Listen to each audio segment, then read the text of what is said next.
Welcome back to फिल्मी loop. आज हम जिस मूवी की कहानी आपके लिए लेकर आए हैं उसका नाम है इनविंसिबल। ये साल 2006 में आई एक मोटिवेशनल स्टोरी मूवी है जिसे IMDb पर 10 में से 7 रेटिंग मिली है। ये कहानी है सन 1975 के दौर की, जब अमेरिका आर्थिक मंदी से जूझ रहा था। इस मंदी का सबसे ज़्यादा असर फिलाडेल्फिया शहर पर देखने को मिल रहा था। यहाँ काम धंधे बंद होने से बहुत से लोगों की नौकरियां चली गई थीं। कहानी की शुरुआत में फिलाडेल्फिया शहर में विंस पेपेली नाम के एक शख्स को दिखाया जाता है जो अपनी खटारा गाड़ी से दोस्तों के साथ फुटबॉल का गेम खेलने जाता है। अमेरिकन फुटबॉल गेम रोनाल्डो और मेसी वाले फुटबॉल गेम से बिल्कुल अलग होता है। इसमें एक टीम के खिलाड़ी एक अंडाकार बॉल को हाथ में लेकर टच लाइन तक ले जाने की कोशिश करते हैं और दूसरी टीम उन्हें टच लाइन से पहले रोकने की कोशिश करती है। विंस इस खेल में टीम का एक अहम खिलाड़ी था और हमेशा अपनी टीम को जीत दिलाने में अहम भूमिका निभाता था। वो जब घर पहुंचता है तो उसकी वाइफ शेरोन उसके ऊपर चिल्लाती है क्योंकि वो गरीबी में जिंदगी गुजारते हुए तंग आ चुकी है और विंस को अभी भी मैच खेलने की पड़ी हुई है। वैसे तो विंस एक साथ दो जॉब करता था, लेकिन दोनों ही पार्ट टाइम जॉब थी। वो शाम को बारटेंडर की जॉब करता था और हफ्ते में 2 दिन एक स्कूल में पढ़ाने जाता था। फिर भी दोनों को मिलाकर उसके महीने भर का खर्च बड़ी मुश्किल से निकल पाता था। विंस शेरोन को भरोसा दिलाता है कि जल्दी ही उनके भी अच्छे दिन आएंगे, लेकिन शेरोन उससे पूछती है कि आखिर वो वक्त कब आएगा। अगले दिन विंस स्कूल में बच्चों को पढ़ाने के अपने काम पर जाता है, लेकिन आज क्लास में उसकी जगह कोई दूसरी टीचर पढ़ा रही होती है। तभी प्रिंसिपल विंस को अपने ऑफिस में बुलाकर बताता है कि उसे नौकरी से निकाल दिया गया है। विंस को वैसे ही यहाँ हफ्ते में सिर्फ 2 दिन काम करने का मौका मिलता था और आज ये नौकरी भी उसके हाथ से चली गई थी। शाम को विंस अपने दोस्त मैक्स के बार में बारटेंडर के अपने काम पर जाता है। वो उससे अपने लिए काम के कुछ घंटे बढ़ाने की रिक्वेस्ट करता है क्योंकि अपनी टीचर की नौकरी चली जाने की वजह से वो अपने घर के सारे बिल भी नहीं भर पा रहा था। तभी टेलीविजन पर एक न्यूज आती है कि उनके शहर के नाम पर बनी फुटबॉल टीम फिलाडेल्फिया ईगल्स कुछ नए और टैलेंटेड खिलाड़ियों को भर्ती कर रही है, जिसमें कोई भी जाकर ट्रायल दे सकता है। दरअसल ईगल्स फुटबॉल टीम पिछले कुछ सालों से बहुत बुरा प्रदर्शन कर रही थी और उन्हें एक भी जीत नसीब नहीं हो पा रही थी। इसलिए नए कोच डिक वर्मिल टीम की परफॉर्मेंस को सुधारने के लिए कुछ नए टैलेंट को भर्ती करना चाहते थे। न्यूज देखकर विंस के दोस्त उसे ट्रायल देने के लिए कहते हैं क्योंकि उन्हें लगता था कि विंस में एक प्रोफेशनल फुटबॉल प्लेयर की सारी खूबियां मौजूद हैं। काम के बाद जब विंस घर जाता है तो देखता है कि घर बिल्कुल खाली पड़ा था। यहाँ उसे उसकी वाइफ का छोड़ा हुआ एक पेपर मिलता है। वो समझ जाता है कि उसकी वाइफ आज उसे छोड़कर चली गई है। ये देखकर विंस गुस्से में घर के अंदर तोड़फोड़ मचाने लगता है। थोड़ी देर बाद जब वो शांत हो जाता है तो उस पेपर के टुकड़े को अपने पास रख लेता है। शाम को वो फिर से काम पर जाता है। यहाँ मैक्स ने आज से अपनी कजिन जेनेट को भी काम पर रख लिया था। बार में विंस के दोस्त आज फिर से उसे फुटबॉल टीम के ट्रायल में जाने के लिए कहते हैं, लेकिन विंस ट्रायल के लिए नहीं जाना चाहता क्योंकि वो 30 साल का हो चुका है। उसे नहीं लगता कि इतनी उम्र में उसका सिलेक्शन हो पाएगा। बार के बाहर उसका दोस्त टॉमी सीरियस होकर उसे फिर से सिलेक्शन ट्रायल में जाने के लिए कहता है। अपने ऊपर उसका इतना यकीन देखकर विंस चुप हो जाता है और कुछ नहीं कहता। आज काम के बाद वो अपने फादर के घर जाता है और बहुत ही हिचकिचाहट के साथ उनसे $100 उधार मांगता है क्योंकि उसके पास घर का रेंट देने के लिए पैसे नहीं थे। विंस के फादर की फाइनेंशियल कंडीशन भी कोई ज्यादा अच्छी नहीं थी, लेकिन वो फिर भी उसे पैसे दे देते हैं। विंस उनसे इस बात के लिए माफी मांगता है कि जिस उम्र में उसे उन्हें पैसे देने चाहिए थे वो उल्टे उनसे पैसे मांगकर उन्हें और परेशान कर रहा है। अब उसके फादर भी उससे ईगल्स के सिलेक्शन ट्रायल में जाने की सलाह देते हैं। वो उसे इस मौके को हाथ से ना जाने देने के लिए कहते हैं और चाहते हैं कि वो इस टीम का हिस्सा बनकर उनका नाम रोशन करे। अब वो दिन आ जाता है जब सिलेक्शन ट्रायल होना था। मैदान में ट्रायल देने वालों की भीड़ लगी हुई थी।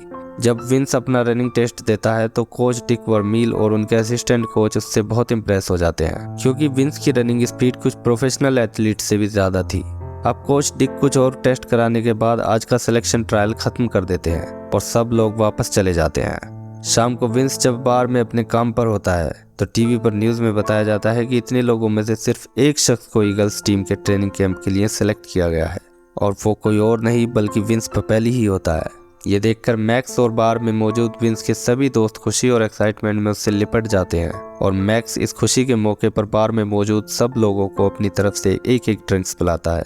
मैक्स की कजिन जेनेट जो एक दूसरी फुटबॉल टीम न्यूयॉर्क जायंट्स की फैन थी, वो भी आज विंस से बहुत इम्प्रेस हो जाती है।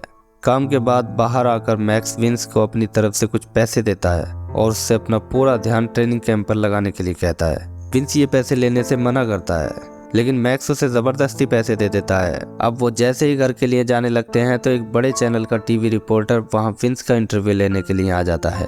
विंस पहले तो इंटरव्यू देने से मना करता है, लेकिन अपने दोस्त मैक्स की खुशी देखकर वो एक छोटा सा इंटरव्यू दे देता है, क्योंकि वो जानता था कि इससे मैक्स का बार टीवी पर आने से फेमस हो सकता है। इसके बाद वो जेनेट को उसके घर तक छोड़कर अपने घर चला जाता है। 2 दिन बाद ट्रेनिंग कैंप शुरू होना था, इसलिए विंस आज से ही रातों को उठकर कई कई घंटे तक रनिंग करना शुरू कर देता है। ट्रेनिंग के दिन वो टाइम से ट्रेनिंग कैंप में पहुंच जाता है। यहाँ सारे सीनियर और प्रोफेशनल प्लेयर्स थे। कोच डिक वर्मील सारे खिलाड़ियों को एक जगह बुलाते हैं और कहते हैं कि यहाँ उनके लिए कोई नया और कोई सीनियर खिलाड़ी नहीं है, वो सबको एक नज़र से देखेंगे और ट्रेनिंग कैंप में जो भी अच्छा परफॉर्मेंस दिखाएगा उसी को NFL यानी नेशनल फुटबॉल लीग टूर्नामेंट में खेलने के लिए टीम में जगह दी जाएगी। विंस को लग रहा था कि इतने सीनियर खिलाड़ियों के साथ ट्रेनिंग में उसे पहले ही दिन वापस भेज दिया जाएगा, लेकिन जब ट्रेनिंग शुरू होती है तो विंस का अच्छा परफॉर्मेंस देखकर कोच उसकी तारीफ करते हैं। ये बात टीम के कुछ सीनियर खिलाड़ियों को बहुत बुरी लगती है और अब विंस उनकी आंखों में खटकने लगता है। ट्रेनिंग के बाद असिस्टेंट कोच विंस को उसका रूम दिखाकर चला जाता है।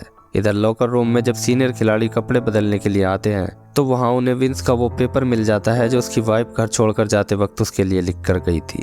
अगले दिन ट्रेनिंग में वो सीनियर खिलाड़ी मिलकर सिर्फ विंस को ही टारगेट करके उसे हरा देते हैं। उनमें से एक सीनियर खिलाड़ी विंस के सामने वही बातें कहता है जो उस पेपर के टुकड़े पर लिखी थी कि विंस जिंदगी में नाम और पैसा कुछ नहीं कमा सकता।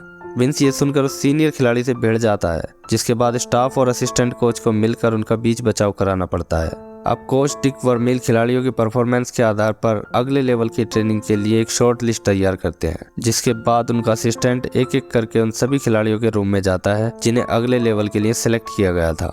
इधर विंस अपने रूम में बहुत परेशान सा बैठा होता है, क्योंकि उसे लग रहा था कि आज उसे ट्रेनिंग कैंप से वापस भेज दिया जाएगा। लेकिन तभी असिस्टेंट कोच उसका दरवाजा खटखटाकर उसे बताता है कि कोच ने उसे बुलाया है। विंस समझ जाता है कि अगले लेवल के लिए उसका सिलेक्शन हो गया है। ये न्यूज़ टीवी पर भी आती है, जिसे देखकर उसके दोस्त बहुत खुश होते हैं। ये न्यूज़ देखकर जेनेट विंस को फ़ोन करके उसे बधाई देती है। अगले प्रैक्टिस सेशन में एक बार फिर से विंस अपने सीनियर खिलाड़ी के साथ रनिंग टेस्ट में हार जाता है, इसलिए वो अपने कुछ सेफ्टी गार्ड्स उतार देता है, क्योंकि इनकी वजह से वो ठीक से दौड़ नहीं पा रहा था। इसके बाद आज दूसरे टेस्ट में वो अपने सीनियर को बराबर की टक्कर देता है। इसमें उसे कुछ चोटें भी लगती हैं, लेकिन एक लेवल पास करने के बाद विंस वापस नहीं जाना चाहता था। अब वो ईगल्स टीम में अपना सिलेक्शन कराने के लिए किसी भी हद तक जाने को तैयार था। वो अपने फादर, अपने दोस्तों की उम्मीद पर खरा उतरना चाहता था और अपनी वाइफ को गलत साबित करना चाहता था। आज रात को वो जेनेट को अपने साथ डिनर के लिए ले जाता है। दरअसल वो जानना चाहता था कि जेनेट के दिल में उसके लिए कोई फीलिंग्स है या नहीं। वो उससे साफ साफ ये बात पूछ लेता है। जेनेट को इतनी जल्दी इस बात की उम्मीद नहीं थी। वो उसे पसंद करती थी, लेकिन फिलहाल वो उससे कहती है कि उसे नहीं पता था कि एक डेट है। वो उससे फिर कभी डिनर पर मिलने का वादा करके यहाँ से चली जाती है। इसके बाद विंस ट्रेनिंग कैंप वापस चला जाता है। आज यहाँ उसकी मुलाकात डैनी फ्रैंक नाम के एक सीनियर खिलाड़ी से होती है, जो हर रोज दूसरे खिलाड़ियों को उसे परेशान करते हुए देखता था और उसे ये सब देखकर अच्छा नहीं लगता था। डैनी उसे आज एक ट्रिक बताता है, जिससे गेम शुरू होने से पहले सामने वाले खिलाड़ी के हाथों की उंगलियों के मूवमेंट को देखकर उसके अगले एक्शन का पता लगाया जा सकता है। अगले दिन फिर से प्रैक्टिस शुरू होती है, जिसके आधार पर कोच डिक आज 40 में से सिर्फ 5 खिलाड़ियों को चुनने वाले थे। इस टेस्ट में विंस डैनी की बताई ट्रिक को आजमा कर देखता है और अपने सामने वाले खिलाड़ियों की उंगलियों के मूवमेंट को पढ़ने की कोशिश करता है। इस ट्रिक से विंस को बहुत मदद मिलती है और आज वो अपने सीनियर को बराबर की टक्कर देने में कामयाब रहता है। इस तरह विंस का नाम प्री सीजन मैचों में खेलने वाले खिलाड़ियों की लिस्ट में शामिल हो जाता है। प्री सीजन मैच ऐसे ही होते हैं जैसे क्रिकेट में वर्ल्ड कप से पहले प्रैक्टिस मैच होते हैं, लेकिन जब प्री सीजन मैच शुरू होते हैं तो उनकी टीम फिलाडेल्फिया ईगल्स 6 में से एक भी मैच नहीं जीत पाती और विंस भी इन मैचों में कोई खास परफॉर्मेंस नहीं कर पाता। टीवी न्यूज वाले कोच डिक वर्मील की खूब मजाक बनाते हैं और सभी ईगल फैंस को एक बार फिर से मायूसी का सामना करना पड़ता है। विंस को लगने लगता है कि अब उसे आगे के लीग मुकाबलों में खेलने का मौका नहीं मिलेगा। विंस अपने फादर से मिलने उनके घर जाता है और यहाँ पता चलता है कि उसके फादर की भी नौकरी चली गई है। विंस उनसे माफी मांगता है, क्योंकि अभी कुछ दिन पहले ही उसने उनसे $100 उधार लिए थे और हमेशा उनका सहारा बनने के बजाय उन पर बोझ ही बना रहा। 2 दिन बाद एक बड़ी टीम के साथ उनका पहला लीग मैच था, जिसके लिए कोच डिक और उनके स्टाफ ने लगभग पूरी टीम का सिलेक्शन कर लिया था।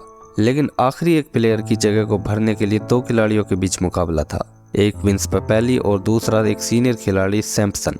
सभी असिस्टेंट कोच सैम्पसन के लिए वोट करते हैं। वो कोच डिक वर्मील को समझाते हैं कि किसी नए खिलाड़ी को लेकर अगर टीम हारती है तो उसका सारा ठीकरा कोच के सर पर ही फोड़ा जाएगा। इसके बाद जब डिक अपने घर जाकर अपनी वाइफ को यह सब बताता है तो वो उसे अपने दिल की सुनने के लिए कहती है। अगले दिन जब विंस को कोच डिक वर्मील के ऑफिस में बुलाया जाता है तो कुछ सीनियर खिलाड़ी जो हमेशा उसके खिलाफ रहते थे वो बहुत खुश होते हैं। विंस भी समझ गया था कि उसे वापस भेजने के लिए ही कोच ने बुलाया होगा। वो कोच का शुक्रिया करता है कि उसने इतने दिन तक उसके ऊपर भरोसा जताया। इसके बाद वो अपनी फाइल कोच के आगे सरका देता है, लेकिन कोच डिक फाइल को वापस उसकी ओर सरका देते हैं। इसका मतलब कोच डिक ने अपने दिल की सुनकर विंस को ईगल्स टीम के लिए सिलेक्ट कर लिया था। इसके बाद विंस अपने दोस्त टॉमी को गाड़ी खराब होने के बहाने से बुलाकर सबसे पहले उसे ही ये खुशखबरी देता है, क्योंकि एक वही था जिसे विंस के ऊपर सबसे ज्यादा भरोसा था और उसी ने विंस को ईगल्स के ट्रायल में जाने के लिए सबसे ज्यादा मोटिवेट किया था। अब यहाँ से वो दोनों दोस्त मैक्स के बार में जाते हैं, जहाँ ये खुशखबरी मिलते ही एक जश्न का माहौल बन जाता है। विंस के फादर को जैसे ही ये बात पता लगती है तो वो बार में ही आकर उसे गले लगा लेते हैं और आज वो खुशी में अपनी तरफ से सबको ड्रिंक्स पिलाते हैं। आखिरकार वो दिन आ जाता है जब NFL का पहला मुकाबला ईगल्स और काउबॉयज टीम के बीच खेला जाना था। ड्रेसिंग रूम में कई सीनियर खिलाड़ी विंस को देखकर उसे घूर रहे थे, क्योंकि वो टीम में उसके सिलेक्शन से खुश नहीं थे। जब ईगल्स टीम मैदान में उतरती है तब विंस दूसरी टीम को सपोर्ट करती हुई दर्शकों की इतनी भीड़ देखकर नर्वस हो जाता है और मैच के दौरान वो कई बड़ी गलतियां कर बैठता है। कोच डिक वर्मील उसके ऊपर बहुत गुस्सा करते हैं, क्योंकि उन्होंने उसके लिए अपना पूरा करियर दांव पर लगा दिया था। आखिरकार ईगल्स ये मैच हार जाते हैं और इस हार से डिक पर बहुत दबाव आ जाता है, क्योंकि टीवी पर हर जगह यही न्यूज़ चल रही थी कि ईगल्स टीम को अच्छे खिलाड़ियों की जरूरत है, न कि किसी 30 साल के बारटेंडर की। विंस भी अपने परफॉर्मेंस से बहुत अपसेट था। शाम को वो कार से अपने दोस्तों के पास जाता है, जो बार के पीछे खाली मैदान में फुटबॉल मैच खेल रहे थे। विंस गाड़ी में ही बैठकर दूर से उनका मैच देखने लगता है, लेकिन जॉनी उसे देख लेता है और उसे मैच खेलने के लिए बुलाता है, क्योंकि उनकी टीम बुरी तरह हार रही थी। पहले तो विंस मना कर देता है, क्योंकि अगले हफ्ते उसका मैच है और मैच से पहले वो चोटिल नहीं होना चाहता था। लेकिन थोड़ी देर बाद बारिश होने लगती है और वो कार से बाहर निकलकर अपने दोस्तों के साथ खेलने लगता है। अपने दोस्तों के साथ ये मैच खेल कर विंस की सारी उदासी दूर हो जाती है और इस जीत से उसके अंदर एक कॉन्फिडेंस आ जाता है। मैच के बाद विंस अपने घर की ओर जाता है तो घर के बाहर उसे जेनेट उसका ही इंतजार करती हुई मिलती है।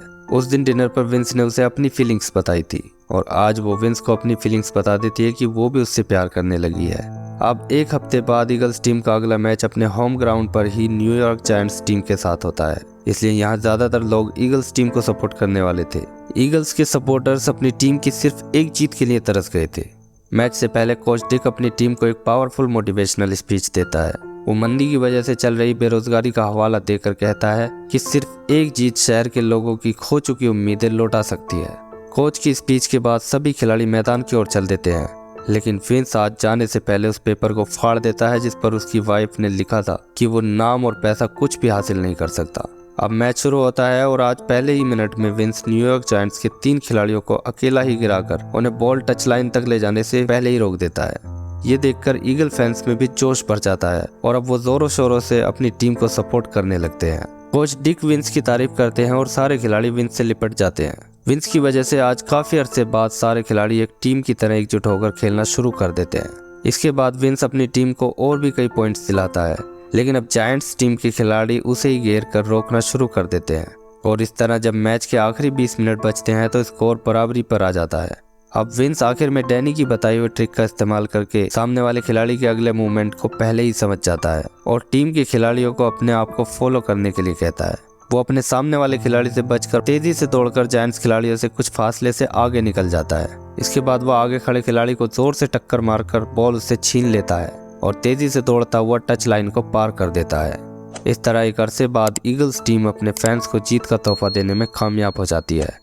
ये मूवी अमेरिकन फुटबॉलर विंस पेपेली के जीवन की सच्ची घटना पर आधारित है, जिसने अगले 3 सीजन्स तक ईगल्स टीम के लिए खेला और अपनी टीम को जिताने में अहम भूमिका निभाई। बाद में कोच डिक वर्मील के साथ ईगल्स टीम ने सुपर बोल 15 टूर्नामेंट भी जीता।